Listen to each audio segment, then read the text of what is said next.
بقى في بقى في غش في المشاعر وتمثيل باسم الحب.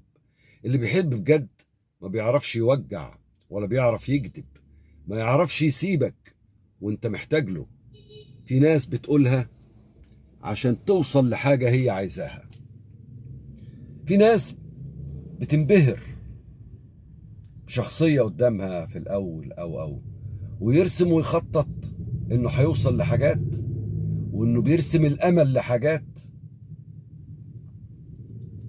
وفي الآخر لما يجي يقرب واللي قدامه يتعلق بيه يسيبه، لأنه ما طالش اللي هو عايزه.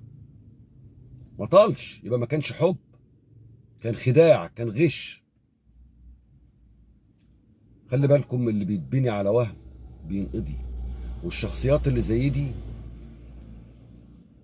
مش بتعيش مرتاح ولا هترتاح، لأن الكل شايفها وعارفها، والشخصية دي هي الوحيدة اللي مش عارفة نفسها.